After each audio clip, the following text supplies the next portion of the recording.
नमस्कार दोस्तों, जय हिंद। अभी 22 अगस्त से 24 अगस्त के बीच तक दक्षिण अफ्रीका के जोहान्सबर्ग में ब्रिक्स का शिखर सम्मेलन होने वाला है, जिसमें ब्राज़ील, रूस, भारत, चीन और साउथ अफ्रीका भाग लेंगे। अब भारतीय कूटनीति के लिए या डिप्लोमेसी के लिए एक बहुत महत्वपूर्ण ये स्ट्रेस टेस्ट है, जो आने वाली जियोपॉलिटिक्स का नेचर तय करेगा। अब नई दिल्ली के सामने बहुत सारी चुनौती है। एक तो चीन केंद्रित या फिर पश्चिम केंद्रित विश्व व्यवस्था के बीच चयन करना और दोनों में संतुलन बनाने की। अब देखिए, किसी भी महत्वपूर्ण तरीके से वैश्विक अवस्था को फिर से व्यवस्थित करना या संचालित करने की ब्रिक्स की क्षमता पर गहरा संदेह है। इसके अपने सदस्यों के बीच आर्थिक समझौते बनाने की कुछ लिमिट है और वैश्विक भू राजनीति को प्रभावित करने की इसकी ऐतिहासिक क्षमता को अधिक महत्व दिया गया प्रतीत होता है। इसके अलावा एक गुट के रूप में यह शायद ही कभी आकर्षक इन्वेस्टमेंट मोटिव रहा हो। ब्रिक्स आज देखा जाए तो सक्रिय या स्पष्ट नेतृत्व के बजाय संशोधनवादी और प्रतिक्रियावादी लगता है। कुछ ज़्यादा ही रिएक्टिव है। वह क्या करना चाहता है, फिर भी यह भविष्य में विश्व राजनीति को प्रभावित कर सकता है और इसे भविष्य को प्रभावित करने में एक सक्षम इकाई बनाने की ज़रूरत है। संयुक्त राष्ट्र के सामने आने वाली चुनौतियों ने ब्रिक्स को एक और जीवन दान दिया है। देखा जाए तो वैश्विक स्तर पर ब्रिक्स का प्रतिनिधित्व संयुक्त राष्ट्र सुरक्षा परिषद और G7 से भी अधिक है, हालांकि पश्चिम के प्रभुत्व वाले G20 से कम है। एक अर्थ में देखा जाए तो ये जो ब्रिक्स कॉन्फ्रेंस होने जा रही है और उसके बाद ब्रिक्स जो भी विकल्प चुनेगा उसका अंतर्राष्ट्रीय व्यवस्था पर बड़ा प्रभाव पड़ने वाला है। अब जो वेस्टर्न की लीडरशिप वाली जो ये भी ग्लोबल सिस्टम चल रहा है, ये अब थोड़ा सा इसका फेल्योर दिखाई दे रहा है। यूक्रेन युद्ध के बाद तो कुछ ज़्यादा ही लग रहा है। अब वैश्विक शासन की ये जो वर्तमान व्यवस्था है अत्यंत आलोकतांत्रिक है और जल्द ही किसी समावेशी प्रणाली की संभावना बहुत कम है कि इसके कोई अल्टरनेटिव आ जाए, ऐसा भी नहीं दिखाई दे रहा है। लेकिन ब्रिक्स जैसे मंच किसी न किसी बिंदु पर ऐसे महत्वपूर्ण संस्थागत शून्य को भर सकते हैं, चाहे वो कितने भी अपर्याप्त क्यों ना हो। अब जो मुद्दा है जो सबसे बड़ा, लगभग अभी 40 देशों ने औपचारिक या अनौपचारिक रूप से ब्रिक्स में शामिल होने में रुचि व्यक्त की है।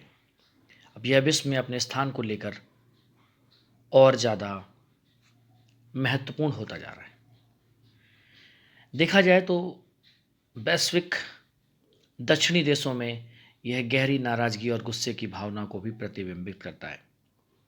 वैश्विक ग्लोबल पॉलिटिक्स अनिश्चितता के समय में एक बड़े दौर से गुजर रही है। यहाँ पर कई सारी शक्तियाँ, क्षेत्रीय शक्तियाँ और बाहरी लोग अपने विकल्पों पर विचार कर रहे हैं।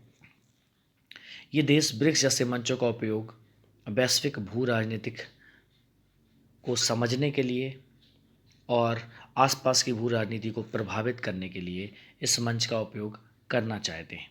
जैसे यूक्रेन युद्ध से उत्पन्न जो भी अनिश्चितताएं हैं और चीन के लगातार आगे आने से स्पष्ट रूप से लुप्त हो रहे ब्रिक्स को एक नया जीवन मिल रहा है या मिल सकता है। मुद्दों के बारे में वास्तविक रूप से देखा जाए तो कई देश, विशेष रूप से जो जो साउथ रीजन है, ग्लोबल साउथ रीजन, अक्सर खुद को जलवायु परिवर्तन, साइबर सुरक्षा आदि जैसे वैश्विक मुद्दों पर मुख्य धारा की बातचीत में भी नहीं पाते थे। इन ब्रिक्स जैसे इन मंच ने आवश्यक फ्लेक्सिबिलिटी दी है और इन मुद्दों पर फोकस करने का मौका भी दिया है। अब नई दिल्ली के लिए कई सारी समस्याएं हैं। जैसे नई दिल्ली के सामने एक अस्पष्ट भू राजनीतिक विकल्प है। भारत के लिए आज भी भू राजनीतिक विकल्प ना तो बिल्कुल स्पष्ट है और ना ही बनाना आसान। एक तो यह स्पष्ट नहीं है और ग्लोबल भू पॉलिटिक्स में भारत कहाँ है, चलिए समझने की कोशिश करते हैं। जैसे उदाहरण के लिए पश्चिम में ब्रिक्स और एसजीओ में भारत की सदस्यता को यूक्रेन युद्ध और संयुक्त राज्य अमेरिका बनाम रूस के साथ गतिरोध के संदर्भ में देखने की आवश्यकता है। एक सवाल हमेशा सामने आता है कि भारत एक ही समय में क्वाड मतलब ऑस्ट्रेलिया, जापान, इंडिया और अमेरिका के साथ G20 G7, ब्रिक्स और SCO और ग्लोबल साउथ का हिस्सा एक साथ कैसे बन सकता है?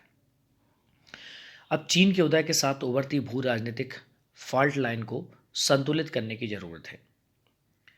इसके लिए विकासात्मक, ऐतिहासिक और जियोग्राफिकल दृष्टि से देखा जाए तो भारत ब्रिक्स, SCO और वैश्विक दक्षिण से संबंधित है, ग्लोबल साउथ से संबंधित है।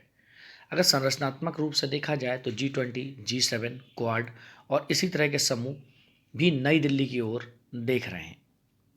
देखा जाए तो भारत एक उभरती हुई भू राजनीतिक जो रेखा है उसके ठीक बीच में स्थित है, जिसके दोनों ओर हित हैं और दोनों पक्षों द्वारा इसका स्वागत किया जाता है। लेकिन पूरी तरह से दोनों पक्षों में से किसी का भी इसमें कोई योगदान नहीं है। यह ना तो भारत को बड़े देखा जाए तो बड़े मुद्दों के बीच रखता है और या किसी के प्रति वफादारी की कमी इसे उभरते भू राजनीतिक विवादों का शिकार बना सकती है। फॉल्ट लाइन जितनी भी तेज होगी, फॉल्ट लाइन का मतलब है जहाँ पर भारत सिचुएटेड है और दोनों तरफ, तो दोनों में एक संतुलन बनाना है और ये फॉल्ट लाइन जितनी भी तेज होगी नई दिल्ली के लिए इसे संतुलित करना उतना ही कठिन होगा, क्योंकि भारत इस फॉल्ट लाइन पर ही है। वैश्विक भू राजनीति में मौजूदा मंथन का एक बड़ा खतरा अंतर्राष्ट्रीय व्यवस्था में प्रतिस्पर्धी गुटों का उदय है। चीन और रूस अपने वैश्विक हितों को बढ़ावा दे रहे हैं, उनको संरक्षित कर रहे हैं और जिन संगठनों का वे हिस्सा है उनकी सदस्यता बढ़ाने का वो प्रयास कर रहे हैं। उन्हें अमेरिका और उनके सहयोगियों के नेतृत्व वाली यथास्थिति आदेश के खिलाफ खड़ा किए जाने की संभावना है और अपने गुट को वो इतना बड़ा करना चाहते हैं कि अमेरिका के गुट उसके सामने छोटे लगे। भारत ने परंपरागत रूप से गुटों के निर्माण का विरोध किया है, इसलिए भारत ने गुट निरपेक्षता की नीति का हमेशा से पालन किया है, क्योंकि वे समतापूर्ण वैश्विक शासन और बहुध्रुवीयता की मूल भावना के खिलाफ है।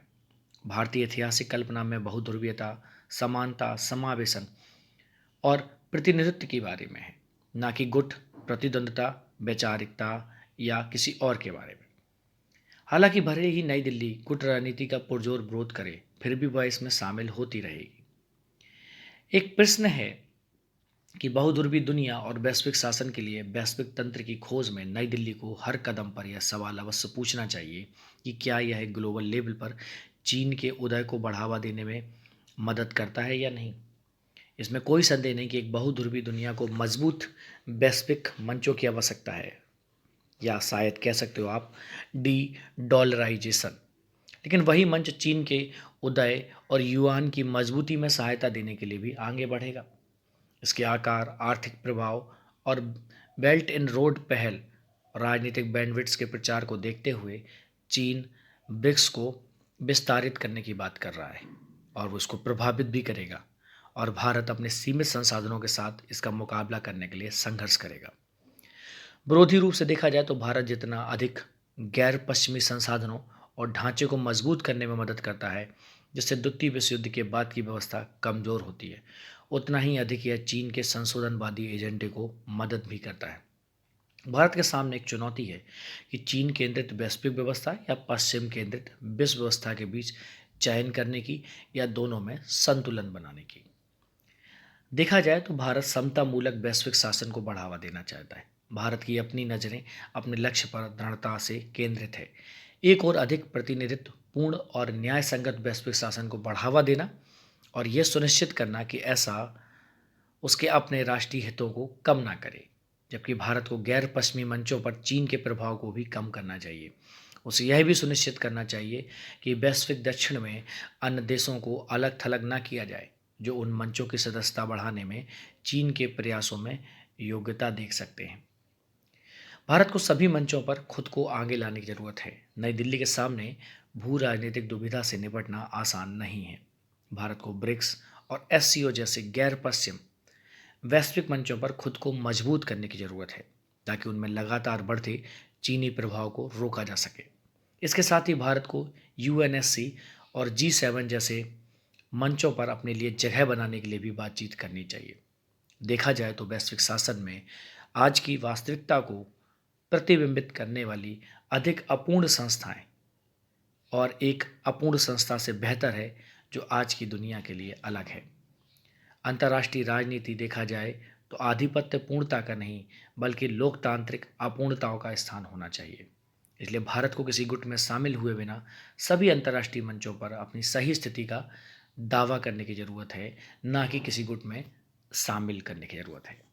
तो दोस्तों, उम्मीद करता हूँ कि आज का विश्लेषण आपको बहुत पसंद आया होगा कि भारत और बहुद्रव्यता में भारत की स्थिति क्या है, मल्टीपोलर वर्ल्ड में भारत इस समय अपना स्थान कहाँ पर रखता है और उसके लिए क्या स्थान होना चाहिए। नमस्कार, जय हिंद।